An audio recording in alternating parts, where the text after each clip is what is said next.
जय मसीह की। वचन जीवन कार्यक्रम में आप सभी को स्वागत करते हैं और धन्यवाद देते हैं हमारे साथ में होने के लिए यीशु मसीह के नाम से, क्योंकि वचन ही जीवन है, जीवन ही वचन है और बिना वचन के हम परमेश्वर को प्रसन्न नहीं कर सकते हैं। तो मैं पादरी फिलिक्स और हमारे साथ में ब्रदर ब्राइन हम शामिल हो गए हैं और आज हम बातें करेंगे फिर से यीशु मसीह जल्दी ही आने वाला है। तो क्यों ना हम प्रार्थना कर ले और हम आगे को बढ़ेंगे। धन्यवाद है पिता, धन्यवाद देते समय के लिए जो आपने ठहराया है कि हम सब मिलकर प्रभु जी आपके वचन के विषय में हम सीख सके और हम ये कह सकते हैं कि यीशु आप जैसा कोई नहीं, आप जैसा हमारे हृदय को नहीं छू सकता कोई, आप जैसा हमसे कोई प्रेम ही नहीं कर सकता।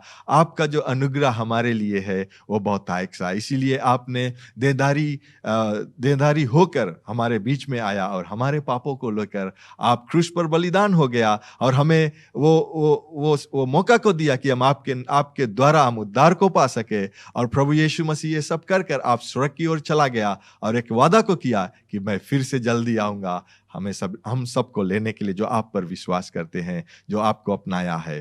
धन्यवाद देते हैं पवित्र आत्मा की आप हम लोग को सिखलाना यीशु के नाम से, आमीन। आमीन आमीन।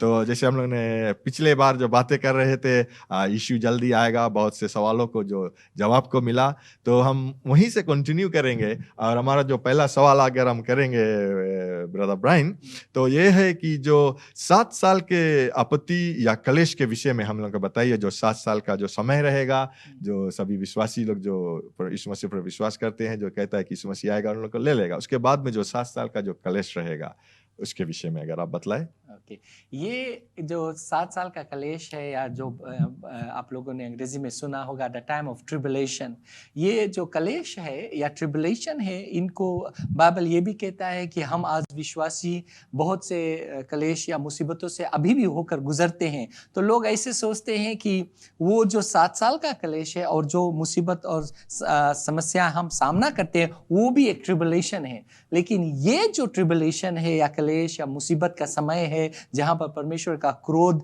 दिखाया जाएगा संसार में, ये बहुत अलग है, बहुत अलग है जो परीक्षा या समस्या से मसीह विश्वासी आज गुजर रहे हैं। आज बहुत से देश में हैं जहां पर लोग अपने विश्वास के लिए उनको सताया जाता है, उनका घर जलाया जाता है, उनको समाज से दूर किया जाता है क्योंकि वे यीशु मसीह पर विश्वास करते हैं।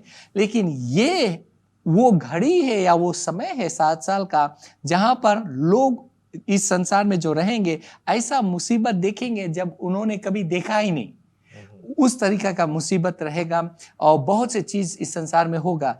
ये तब शुरू होगा जब पारी साहब मैं सिर्फ थोड़ा चीज बतला दूं, जब जो एंटी क्राइस्ट लोग कहते हैं उनका नाम रहेगा, उनको नहीं लोग कहेंगे ये एंटी क्राइस्ट है, मतलब वो जो व्यक्ति जिनको इस्तेमाल किया जाएगा इजरायली और अरब लोगों के साथ मिलकर 7 साल का एक वाचा, एक एग्रीमेंट वे लोग साइन करेंगे।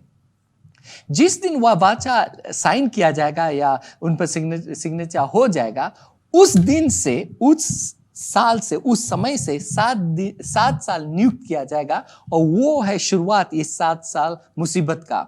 और क्या होगा, जो इंसान इन दोनों देशों को, अरबी जो लोग हैं और इजरायली लोगों को, जो अरब लोग और इजरायली लोग को मिलाएंगे ये एग्रीमेंट से, वो एंटी क्राइस्ट होगा। लेकिन उस दिन से जो 7 साल शुरू होगा, वो 7 साल परमेश्वर का क्रोध और मुसीबतों और दुखों का समय पूरे संसार में होगा। कुछ देशों में कम, कुछ देशों में ज्यादा, लेकिन खासकर मिडिल ईस्ट में बहुत ज्यादा रहेगा। और मसीह विश्वासियों के लिए तो और भी कठिन रहेगा, क्योंकि उस समय बाइबल कहता है कि एक विश्वास पूरे संसार में हो जाएगा। बहुत से लोग कहता है कि ये विश्वास नहीं होगा, क्योंकि हम लोग देखते हैं दानियल के समय जब राजा ने नियुक्त किया, क्योंकि वो सब काफी संसार के लोगों के ऊपर, नेशंस के ऊपर उनका कब्जा था, तो वो लोग जब डिक्री बनाते थे तो सब लोग उनके नीचे आ जाते थे।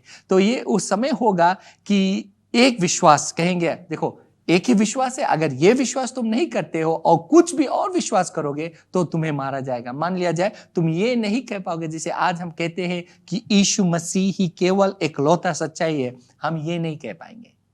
और जो ये कहेंगे उनको मौत का या मुसीबत का सामना करना पड़ेगा। तो वो बहुत कठिन का समय होगा। लेकिन 3 और आधा वर्ष बाद ये जो अग्रीमेंट है ये एंटी क्राइस्ट और फॉल्स प्रोफेट तोड़ देंगे। उसके बाद जो नहीं कहते जो नरक एक्सपीरियंस करेंगे लोग, वो एक्चुअली जो पहला 3 और आधा साल है उस पे मुसीबतें कलेश आएंगे लेकिन कम रहेगा कंपेयर टू जो 3 और आधा साल अंत का रहेगा, वो रहेगा प्रकोप। बाइबल में यहाँ तक भी लिखा है समुद्र के पानी में जो है जल मीठा पानी वो इकट्ठा हो जाएगा, जो एस्ट्रॉइड्स है संसार में गिरेंगे, काफी लोग मर जाएंगे। तो बहुत से चीज तरह तरह का बाइबल में जो लिखा है होगा, लेकिन ये जो 3 और आधा साल बाद वो जो 7 साल का है, आधा जो साल बचा, और शैतान जो भर देगा ये एंटी क्राइस्ट को, वो बहुत विरोध में हो जाएगा मसीह विश्वासियों का, इजराइल का, और वे जाएंगे लड़ाई करने के लिए और वे इंसान का मोल नहीं समझेंगे। अगर उनको मारना है किसी को, वो मार डालेंगे और बहुत दुख होगा और लोग भागेंगे। यहाँ तक होगा कि लोग पाप को समझेंगे नहीं, एक दूसरे लाइक जैसे एनाकी कहते हैं वो हो जाएगा। सो बहुत से दुख, ये दुख का समय है, इसीलिए आपको प्रार्थना करना। यीशु मसीह ने कहा है कि तुम प्रार्थना करते रहो कि जब ये समय आने से पहले तुम यहाँ से निकल जाओ। ये बहुत इम्पोर्टेंट। जैसे मैंने सुना तो ये बहुत हम सभी लोगों को ये कहना चाहेंगे कि ये समय हमें रुकना नहीं है, इससे पहले निकल जाना बहुत जरूरी है। इसीलिए हमें बाइबल कहता है this is your blessed hope, तुम्हारा आशा है बचने का। जब ये मुसीबत का घड़ी आएगा, उससे बचने के लिए यीशु मसीह ने हमें मौका दिया है। अगर आज आप यीशु को भी नहीं जानते हो, आप उसे अपना सकते हो, तो ये मुसीबत का घड़ी से आप बच सकते हो। क्या उस समय जो 7 साल का जो कलेश रहेगा, क्या उस समय मृत्यु रहेगा? हाँ, मृत्यु रहेगा। ये 7 साल के बीच में लोग मरेंगे, लेकिन जब यीशु मसीह स्वर्ग से आएगा, हम हमारे साथ जो विश्वासी है, जो धार्मिक जीवन जीते थे, उसके वचन के अनुसार वे लोग उठा लिए जाएंगे। जब यीशु मसीह हमारे साथ आएगा, वो 7 साल बाद जब इजराइल के ऊपर में चढ़ाई करेंगे और यीशु मसीह आएगा उनको बचाने के लिए। और उस दिन के बाद जब शैतान को वो बॉटमलेस पिट कहते हैं, उसमें भीगा जाएगा जिसमें कोई अंत नहीं, वो खाली गिरते रहेगा 1000 साल। सो 1000 years देवल बॉटमलेस पिट में गिरते रहेगा। उस समय से मृत्यु का लॉक हो जाएगा। जब यीशु मसीह राज करने आएगा तो 1000 मतलब 1000 साल 1000 years मृत्यु का जैसा कुछ नहीं रहेगा उस समय पे।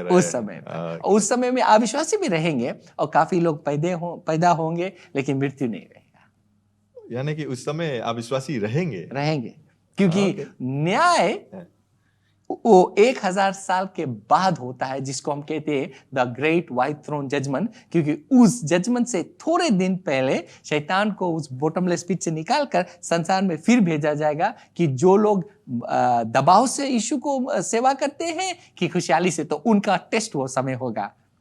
तो काफी अच्छा समय आने वाला है। क्या हम ये कह सकते हैं कि वो जो कलेश का समय, या जब यीशु मसीह पहला आकर अपने लोगों को लेकर चल देगा, उसके बाद में जो कलेश का समय है, क्या पवित्र आत्मा भी चला जाएगा या रहेगा? पवित्र आत्मा को हम किसी जगह से निकाल कर रख नहीं सकते हैं, और ना हम उसको कहते यहाँ है और वहाँ नहीं है। पवित्र आत्मा हम पे वास करता है, जो मसीह विश्वासियों पर, वो हमें बदल डालेगा और हम स्वर्ग चले जाएंगे यीशु के साथ 7 साल के लिए। लेकिन पवित्र आत्मा यहाँ रहेगा, क्योंकि पवित्र आत्मा के जरिए ये संसार चल रहा है। और पवित्र आत्मा लिखा है बाइबल में बहुत सा प्रूफ में कि 144,000 जू इवेंजलिस्ट रहेंगे जो यीशु के विषय में बतलाएंगे। तो यीशु का बयान करने के लिए तुम्हें पवित्र आत्मा चाहिए, तो पवित्र आत्मा यहाँ रहेगा और लोग बचेंगे। यहाँ तक भी जो 7 साल में काफी लोग यीशु मसीह को जानेंगे, क्योंकि मेरा विश्वास है हाफ वे ये जो ट्रिबुलेशन पीरियड में एक और समय रहेगा जहाँ लोग मसीह में जो रहेंगे और वे लोग काफी मारे जाएंगे, लेकिन उनको भी बचाने के लिए परमेश्वर कोई रास्ता ठहराया है। तो उस समय हम ये भी कह सकते हैं कि चंगाई रहेगा, लोग चंगे होंगे क्योंकि उनके लिए प्रार्थना किया जाएगा। लेकिन ये जो समय है, मैं विश्वास करता हूँ, ये जो क्रोध का समय, कलेश का समय है, ये समय में पादी साहब काफी चीज जो लोगों को अपने कार्य, विश्वास का कार्य से, या जिसे हम कहते हैं you will be saved by your works, because ये जो कलेश है ये ग्रेस पीरियड नहीं है। ये है इज़राइल के साथ जैसे परमेश्वर पहले अपने आप से संबंध रखा था, उसी तरह इस समय रहेगा। अगर तुम विश्वास करते हो तो प्रूफ करो। तो यहाँ पर चंगाई मेरा विश्वास है, प्रार्थना करेंगे लोग, लेकिन वो पूरा डिपेंडेंट रहेगा आपका विश्वास और आपका कार्य के ऊपर। तो उसमें काफी चीज है कि आप लोग क्लेम नहीं कर सकते वो परमेश्वर का करना पड़ेगा। जिसे परमेश्वर ने कहा था रोमियो की पुस्तक में, मैं उन पर अनुग्रह करूंगा जिस पर मैं चाहता हूं अनुग्रह करने के लिए, और मैं उन पर दया दृष्टि करूंगा जिसको मैं चाहता हूं दया दृष्टि करने के लिए। तो वो पूरा चंगाई या जो कुछ हम पवित्र आत्मा के सामर्थ्य को अभी देखते हैं वो परमेश्वर के ऊपर निर्धारित है। वो चाहेगा तो वो करेगा, नहीं चाहेगा वो नहीं करेगा। तो आप लोग ऐसे नहीं जैसे आज हम करते हैं परमेश्वर करेगा क्योंकि अनुग्रह है, हम कह सकते हैं। उस समय में मैं कुछ नहीं कह सकता हूँ।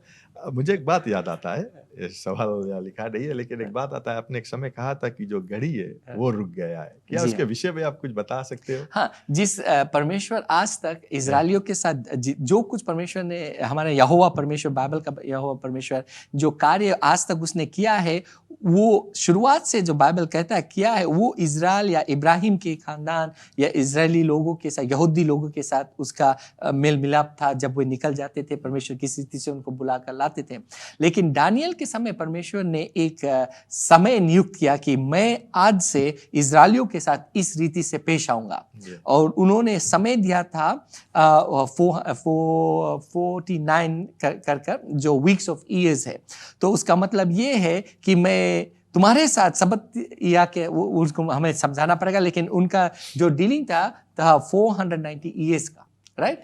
तो उसमें से 1 साल बचा है, मतलब 1 साल उनके मुताबिक से 7 साल होता है सबत ईयर्स में। सो 7 साल बचा है जो इजरायली लोगों के साथ परमेश्वर का डीलिंग बचा है। तो जब यीशु मसीह क्रूस पर मरा तो वो समय उस समय रुक गया था। बिकॉज कोई भी समय पुराने हिस्ट्री में जो हम देख सकते हैं, पूरे अगर आप देखो आज जब से यीशु मसीह मरा अब तक के इतिहास में, वो डीलिंग जो है करीब बुक ऑफ रेवलेशन में लिखा गया था जो होने वाला है। तो उस समय जब अगर ये चिन्ह होगा, जब वो साइन किया जाएगा, तब वो घड़ी शुरू हो जाएगा। या तो जो कलीसिया है उसको हटा लिया जाएगा, तब वो घड़ी शुरू हो जाएगा। लेकिन वो डीलिंग चर्च के साथ नहीं है। सिर्फ बहुत से लोग नहीं समझते। मैं आप लोगों को एक बात बताऊं, जो कलीसिया चर्च है वो एक मिस्ट्री है, वो एक अनुग्रह है। परमेश्वर ने सारे दुनिया को दिया है कि अभी देखो मैंने हाथ खोल दिया है, जैसे ने कोटा खुला है, तुम जितना चाहो तुम आ सकते हो, तुम्हें किसी मेहनत नहीं करना है। ये अनुग्रह का समय है जहां परमेश्वर मुझे नहीं आपको बुला रहा है, आपको उधार दे रहा है, मुफ्त में क्यों नहीं लोगे? आपको कुछ करना नहीं है, विश्वास करना है, पश्चाताप कर विश्वास कर पश्चाताप करना है, बपतिस्मा लेना है, उसके आत्मा को अपनाना है। क्योंकि आत्मा ही, जिसे हम लोग कुछ दिन में बात करेंगे, आत्मा हमारा एक डिपॉजिट है जो दिया गया है, जिसके द्वारा हम जानते हैं हम स्वर्ग जाएंगे। तो बहुत खुशहाली का समय भी है और दुनिया में दुख का समय भी है। हम ये कह सकते हैं कि वो घड़ी को हम लोगों ने रोक के रखा है जो इस मसीह को अपना लिया है अभी इस मसीह के बाद में, जो आने का समय है, जिसे एंटी क्राइस्ट के कलीसिया रोक के रखा है उनको। लेकिन परमेश्वर का जो घड़ी है, जब वो चाहेगा वो शुरू कर सके। इसीलिए कलीसिया या आप लोग अगर देख ले, आप अगर यीशु मसीह विश्वासी हो लेकिन आपने अपने आप का तैयारी नहीं किया है, आप अभी भी पाप से लड़ रहे हो, या अपने आप से ये हियाव के साथ लोग कह नहीं सकते हैं कि मरने के बाद मैं स्वर्ग जाऊंगा। अगर आप स्थान पे हो, आज आप जान सकते हो। आप अपने पाप के ऊपर अपना निगाह नहीं रखिए, आप देखिए यीशु मसीह ने आपके लिए क्या कर दिया है, और वो आपको उद्धार दे दिया है। आपको उन्होंने एक नया व्यक्ति बनाया आत्मा से, और आपका आत्मा स्वर्ग जाएगा। लेकिन आप किसी पाप या किसी कमजोरी के कारण अपने आप को दंड दे रहे हो, या कह रहे हो कि मैं नहीं योग्य हूं। आज आप बदल सकते हो। हम लोग आपके साथ प्रार्थना करेंगे अंत के समय में, थोड़ा जब ये प्रोग्राम अंत होगा, तो मैं विश्वास करता हूँ आप लौट के आ जाओगे यीशु के पास, और उनके जो बताए हुए रास्ते पे चलोगे। क्योंकि प्रभु यीशु मसीह ने अपना आत्मा दिया है उसके वचन और पवित्र जीवन जीने के लिए। बिना पवित्र आत्मा के सामर्थ्य के आप नहीं कर सकोगे। तो मेहनत आप करते हो वो ठीक है, बट वो आपको मदद नहीं करेगा। यीशु अपने आत्मा से आपको मदद करना चाहता है। कोई है जिनके लिए वचन हो। आमीन। तो अगर परमेश्वर का जो क्रोध है वो किस समय रहेगा? ये जो परमेश्वर का क्रोध, बहुत से लोग उल्टा रूप ले रहे हैं। ये परमेश्वर अगर क्रोध दिखाना चाहे तो लोगों को मार डालेगा। ये वो क्रोध खाली वो इस्तेमाल किया गया था जहां पर परमेश्वर जो पाप अगर आपने किया या कुछ गलत किया, जो उनका अनुग्रह उसको बहुत से बार नहीं होने से रोकता था। लेकिन इस समय जैसे नहीं, परमेश्वर क्रोध का मतलब मैं कुछ नहीं करूंगा, जाओ बचाना चाहते हो अपने आप को बचाओ। अब परमेश्वर का क्रोध ये नहीं है पाशा जी, ये है जब परमेश्वर ने जो भविष्यवाणियां किया था और लोग अपने ऊपर जो सजा चाहते हैं कि होना, खुद वे लोग क्रिएट करेंगे, खुद मरेंगे, क्योंकि परमेश्वर अपने आप में कहेगा मैं कुछ नहीं करूंगा। आप सोचते हो कि जो कुछ तुम्हें ये पत्थर बचा लेगा, चलो पत्थर से मांगना, वो बचाएगा आपको। When God pulls out His mercy and grace, it's actually equal to the wrath of God. Amen. बहुत अच्छी तरीके से आपने बता दिया है हम लोगों को। जो आखिरी सवाल मैं करना चाहता हूँ, जो बुक ऑफ मैथ्यू, मत्ती के किताब में वहां पर कहता है कि दो लोग काम कर रहे होंगे खेत में, एक उठा लिया जाएगा। दो स्त्री अगर वो चक्की को चला रहे हैं, एक उठा लिया जाएगा, एक छूट जाएगा। या घर के ऊपर है तो एक उठा लिया जाएगा। उसके विषय में अगर आप कहे, बहुत बार हम लोगों ने सुना कि एक उठा लिया जाएगा, एक छूट जाएगा, आप उसके विषय में। अच्छा पादी साहब, आपने बहुत, बिकॉज हम लोगों ने सब प्रीच किया कि ये रेप्चा के विषय में, एक्चुअली ये रेप्चा के विषय में नहीं है। आप जाकर पूरा एंड तक पढ़ना, वहाँ पर फिर सवाल उनके जो चेले पूछते हैं कि हे प्रभु कहाँ कहाँ उठा लिए जाएंगे, कहाँ ये चल देंगे। अगर आप ऊपर से देखते जाओ, यीशु मसीह बात कर रहा था कि किस रीति से पूरा देश तुम्हें जलन करेगा, तुम्हें अपने आंखों के सामने मारना चाहेंगे, और एक समय आएगा जब वे आपको घेर लेंगे। जब किसी देश में लोगों को घेर लिया जाता है और आपका जो आबादी है बहुत कम है, जैसे आप अगर सिंगापुर के रहने वाले हो या इजराइल के रहने वाले हो, वहाँ पर एक लॉ है कि हर एक जवान व्यक्ति 1 साल के लिए मिलिट्री ट्रेनिंग को लेना है कि अगर उसके ऊपर किसी आसपास का देश चढ़ाई कर दे या लड़ाई या में जाना हो, कि सब लोग तैयार रहे लड़ने के लिए। तो क्या होगा जब इजराइल के ऊपर लोग सारे ओर से उनको घेर लेंगे और चढ़ाई करेंगे उनको लेने के लिए या मारने के लिए, तो क्या होगा, हर एक लोग को तैयार रहना चाहिए लड़ने के लिए।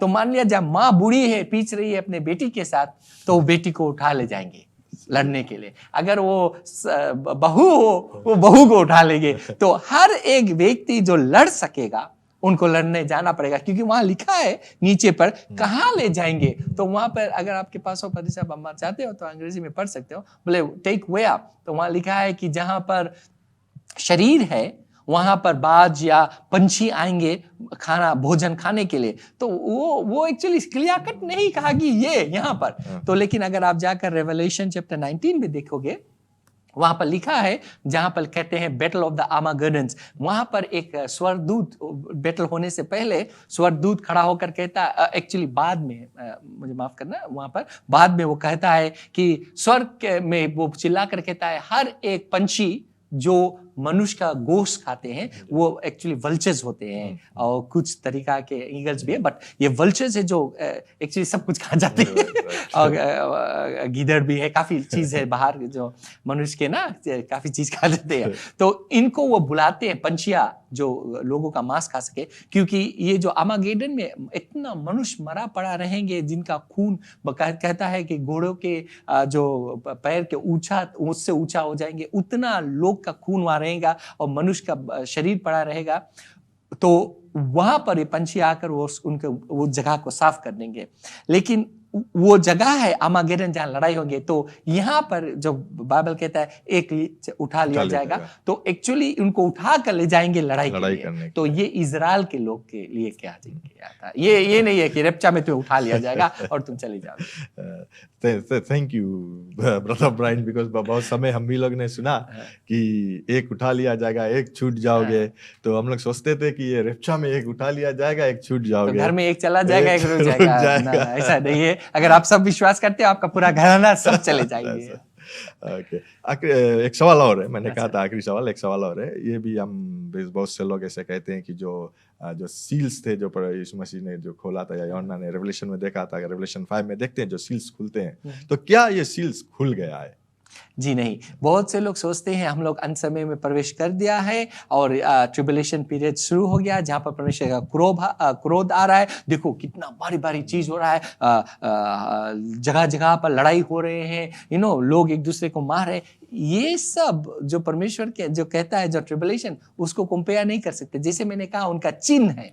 अब मैं एक चीज और कह दूं, बहुत से लोग रैप्चर आया, प्रभु यीशु मसीह जब चर्च को उठा लिया जाएगा, उनका चिन्ह खोजते हैं। उनका चिन्ह नहीं है। आज अगर प्रभु यीशु मसीह आना चाहे और हमें बदलना चाहे और हम जो मरणहार शरीर अमरता को पहन लेंगे ना, अगर वो देयर इज, जैसे अंग्रेजी में कहते हैं, there is no prophecy left to be fulfilled for the rapture of the church. कोई ऐसा भविष्यवाणी बचा नहीं है होने के लिए या पूरा होने के लिए कि प्रभु यीशु मसीह हमें कलीसिया को उठा लिया जाए। लेकिन ये 7 साल जो क्रोध या मुसीबत का समय शुरू होने के लिए बहुत भविष्यवाणी को होना है कि वो शुरू हो सके।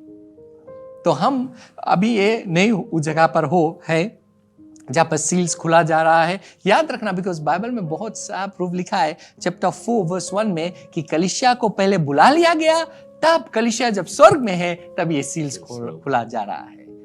बहुत बहुत साधारण है। आपको एक्चुअली इसको कोई आपको बताकर मिसअंडरस्टैंड कराना पड़ेगा, लेकिन बाइबल सरल रूप में लिखा गया है।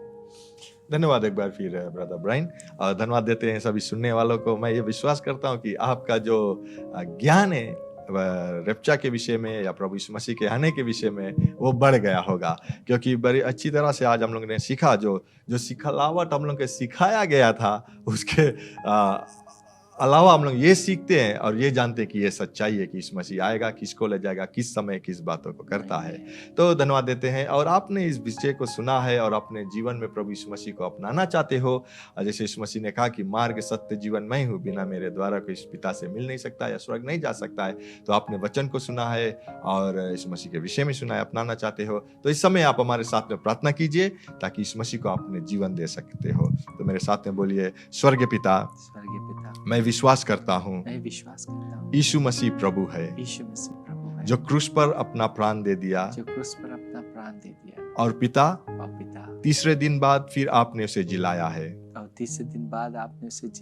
ताकि मेरे पापों को क्षमा कर सके। पिता, आपने प्रभु यीशु मसीह पर पाप, हमारे पाप को डाल डाला, और यीशु मसीह का जो धार्मिकता वो हमें दे दिया। धन्यवाद है पिता। यीशु मसीह, मैं आज आपको अपना जीवन का प्रभु बनाता हूँ। आज से मैं आपके पीछे चलूंगा, आपकी सेवा करूंगा। मैं मांगता हूँ मुझे पवित्र आत्मा से भर दीजिए, जो मेरे जीवन का हर दिन को आपके मार्ग में चलाए। यीशु मसीह के नाम से यह प्रार्थना करता हूँ। आमीन, आमीन। अगर आपने ये प्रार्थना को अपने हृदय से किया है तो आपका एक नया जीवन मिलता है। ये विश्वास का जीवन है, और अगर विश्वास में आप बढ़ना चाहते हो, जरूर हमें कांटेक्ट कीजिए ताकि आपको हम मदद कर सके इस जीवन में आगे बढ़ने के लिए। और मैं चाहूंगा ब्रदर ब्रायन की आप इस समय हर एक जो लोग हैं उसके लिए प्रार्थना करें। पिता, आपको लाखों बार धन्यवाद इन लोगों के लिए जो अपने समय को निकाल कर हमारे साथ प्रार्थना कर रहे हैं। पिता, होने दे कि तेरा सामर्थ्य उन तक पहुंच सके, कि हर एक जो झूठापन, जो निराशापन, विश्वासी या अविश्वासी आज तक अपने जीवन में लेकर चल रहे थे आपके विषय में, और या यीशु आपके आने के विषय में, वो इनके जीवन को छोड़ देगा। वे सच्चाई में आएंगे, वो यीशु आपके पास आएंगे। आप उन्हें मजबूत करना और अगुवाई करना कि वे कलीसिया पाएंगे, सच्चाई, जो वचन प्रचार करते हैं, जो आत्मा के वरदानों पर विश्वास करते हैं, जो दूसरे लोगों को नरक से निकालकर स्वर्ग की रास्ता दिखाने पर विश्वास करते हैं। पिता, कि आज वे भी अपने आप को तैयार रखें, जब आप आएंगे हम सब बदल जाएंगे और आपसे मिलने आएंगे। हे यीशु, आपका दया और अनुग्रह सब पर रहे, यीशु के नाम से। आमीन, आमीन। एक बार फिर मैं ये कहना चाहता हूँ कि ये जो समय आपने बिताया है हमारे साथ में परमेश्वर का वचन में, ये समय आपका व्यर्थ ना जाएगा, क्योंकि वचन ही जीवन है, जीवन ही वचन है। और बिना वचन के हम परमेश्वर को प्रसन्न नहीं कर सकते हैं। तो अगले मिलने तक ये याद रखना कि यीशु मसीह ही प्रभु है। Bye bye.